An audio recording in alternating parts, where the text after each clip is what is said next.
Алия Оразбаева күні кеше ғана өздерінің 2 бөлмелі баспанасына кіріп қоныстанған. Пәтер іші жылы, жарық, әсіресе асхана бөлмесі кең екен деп көп балалына өз қуанышымен бөлісуде. Ремонты жақсы бәрі, жаңадан істелген, жаңа үлгімен бәрі тап-таза, кіргенде жай құр жуып бәрін. Жиһаздан қандай жиһаздар бар? Жиһаздан шифонерін тастап, сосын люстраларын тастап кетті, несін кондиционер, несін кухня нелерін тастап, гарнитурын тастап кетті.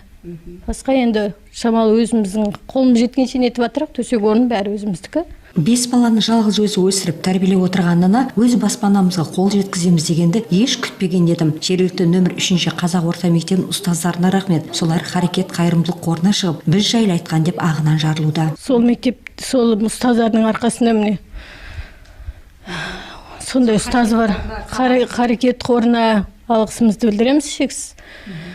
Осындай отбасыларға көмектесіп атқанда көмектесе берсін. Осындай мұқтаж жандар көз жастары қуаныштан болсын. Енді қазір қуанып отырық, қуанышымда шек жоқ енді. Бұл Харекет қайырымдылық қорының еліміз бойынша мұқтаж отбасыларына алып берген баспанасы екен. Харекет қайырымдылық қоры Қазақстан бойынша мұқтаж отбасыларына, көп балалы аналарға, инвалид бала, мүгедек бала асырап отқан отбасыларға пәтер алуға көмектесіп, пәтер алып беріп жатыр.